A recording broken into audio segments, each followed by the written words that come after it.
Hello po! Story time muna tayo ngayon dahil may nagme-message po sa akin kung paano ba talaga ako dumating dito sa Thailand at paano po ako naging isang guro sa Thailand.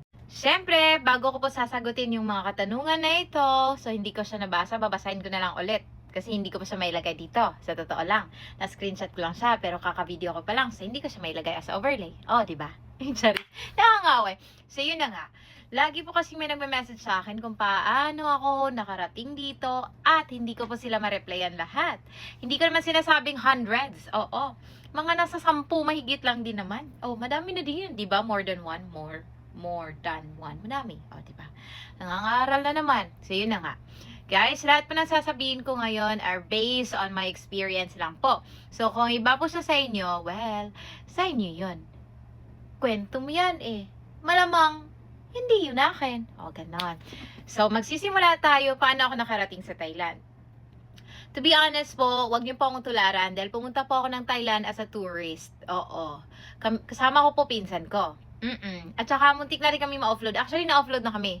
Pero, buti pinayagan kami. Naawa pa sa amin yung immigration officers. Pati yung head nila. Kasi umabot kami sa second interview, guys. Oo, sinasabi ko sa inyo. Wag talaga.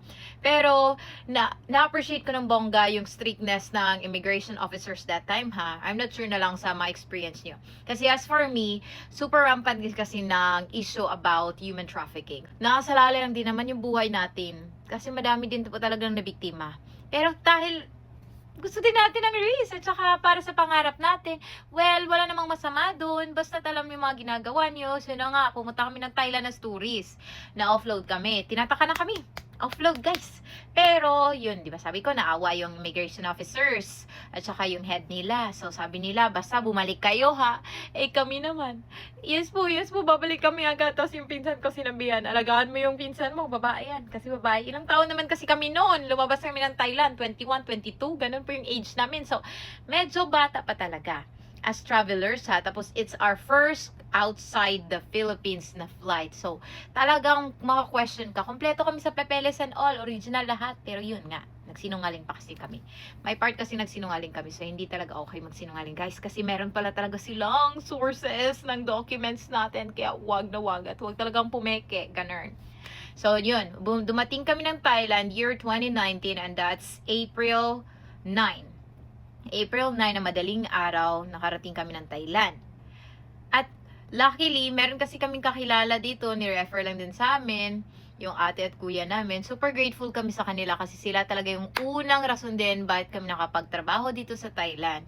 At sila din yung nag-guide sa amin. Kaya iba pa din po talaga kapag merong mag-guide sa inyo, kahit hindi kayo matulungan financially. Kasi mahirap din po, lalo na kung OFW din naman yung kakilala ni dito. Hindi naman ibig sabihin na OFW ay madami ng pera.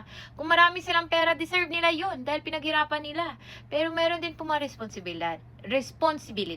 So, dapat po mintindi din tayo. Okay na po yung matulungan tayo, tapos tayo din po yung mag-work. Wala kasing iba din makatulong sa sarili natin, kundi tayo-tayo lang. So, nagsikap din kami mag-apply, ginaid nila kami, tinulungan kami kung saan kami pupunta, anong gagawin, ganito, ganyan. At finalo po namin yan since sila po yung may experience. At luckily, na-hire kami agad. Yun yung maganda. Na-hire kami kagad, pero pinagantay pa kami ng isang buwan dahil summer kami nung dumating at hindi na kami nakaabot sa summer class. At nung dumating kami ng summer, isang buwan kami nakatunganga while waiting ng pasukan, pero buti na lang nung pasukan, isang buong buwan din naman po yung sahod na kaagad. Tapos, dito na din po kami process ng documents namin. Hindi po namin dinala pati yung mga school documents namin papunta here. Pinadala lang po namin using DHL DHL po. Kasi mura lang din naman. 1 kilo lang naman lahat ng documents namin na originals. Kasi yun na din yun. Hindi mo na namin dinala since hindi kami sure kung makakalusot pa, diba? So, nung nakalusot na at na-hire na, well, processing na of paper. So, nagpadala na namin. 3 days lang naman, dumating agad sa Thailand. Tapos, nagpa-authenticate kami ng documents namin sa Philippine Embassy. Nung papanahonan na yun, wala pa pala pong ganun. Diretso na agad yung working permit. Nag-exit lang kami for non-visa law. Tapos, nakapag-exit pa po kami nung, di ba, 1 buwan kaming nakatunganga. Nag-exit kami sa Myanmar. Border lang naman para makapag-extend po ng tourist visa. Tapos, nag-non-B kami sa Lao. Tapos, nag-process agad yung working permit namin. Tapos yun, akala ko legal na kaagad ng ganun pag may working permit ka na tsaka may tata ka ng visa na non-B. Hindi pa po pala. Kasi kailangan mo din talaga umuwi ng Pilipinas at magpa-register as an OFW. Oo. Hindi pa kami official OFW nun. Kasi kahit na bumalik ka ng Thailand, kapag hindi ka pa nakapag-register, turista ka pa din sa Thailand. Bumalik ka ng Thailand. Bumalik ka ng Pilipinas, turista ka pa din pala pagdating mo sa Pilipinas kung hindi mo may pa-process yung documents mo, ha. So yun yung first school namin. Pero ng 2020, grabe na po yung pandemic. Nagbongga naman yung COVID that time. So, naisip din naming maglipat kami ng school since napaka-scary that time. Parang mawawala ng trabaho yung ang karamihan ba. Pero hindi naman ganun. Parang, natra kasi kami sa mas malaking sahod. O, kasi private school yung pinaka-una namin. So, sa mas malaking sahod kami napunta. Hindi namin na-expect, hindi na naman pala perfect yung benefits. Depende lang talaga. So, dapat guys, ipag-balance mo muna talaga. Huwag mo na pa mag-decide ng agad-agad. So, yun, lumipat kami ng bagong schools. Kasi iba-iba yung schools namin. Para kami na sa isang agency. Project kasi siya. Tapos, magka-iba na kami ng mga school. Pero nasa yung lugar pa rin kami nakatira. Alam niyo yung ganun? Iba talaga yung grupo namin. Tapos, yun na nga.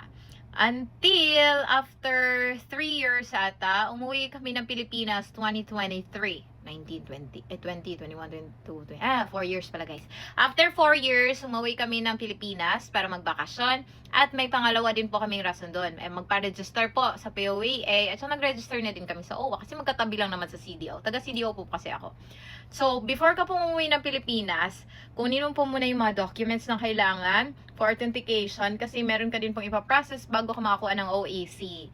Doon din yan ipaprocess sa POEA sa Pilipinas. So, yun, napa-authenticate muna kami sa Philippine Embassy. Saan ang mga documents kailangan? Yung employment certificate, contract mo sa school, tapos ID ng pumirmang director, kung director yung pumirma ng contract, tapos clear copy siya, 2 clear copies na with signature talaga per photocopy po. At clear yun ha. Tapos, ano pa bang requirement doon? Tapos yung payment. Ano yung nasa baba? Nakalimutan ko na. Ilagay ko na lang here guys. Pero ginawan ko na po siya ng video. Ganyan. Tapos yun, bumalik kami ng Thailand. At official OFW na po kami. Madali lang po mag-process. Basta kompleto yung documents at hindi po peke. Kaya yun lang po talaga. Pagdating din dito sa Thailand, nung 2019, kasi madali lang po maghanap ng trabaho. Para as of now, madami pa naman pong trabaho. Basta willing lang kayo magpa-assign sa provinces. Oo, kasi punuan na sa cities. Alam niyo naman, pag cities kasi mas malaki yung sahod. Pero, huwag niyo maliitin. Mas malaki din yung sahod ng ibang school sa provinces.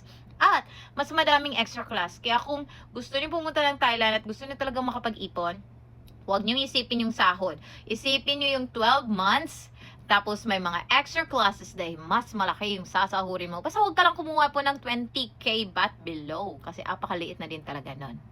So, yan lang. If you still have more questions, you can just comment here na lang po. Kasi mas mahirap po pag sa message. Hindi po kasi ako ma-chat na tao. Nahihiya po ako. So, yan lang po. Thank you so much for the support. I hope po, i-bless kayo ni Lord. Kasi kung para sa inyo, ay para sa inyo talaga. Basta, huwag niyo lang kalimutang magdasal. Ipagdasal din yung mga desisyon niyo sa buhay. Dahil hindi lang para sa inyo yung buhay niyo. Dahil pinagkaloob lang din po yun sa inyo. So, yun lang po. Bye! Enjoy! Ingat po palagi! Ingatan ang sarili dahil isa lang din po yung buhay natin. Bye! Amping! Ingat!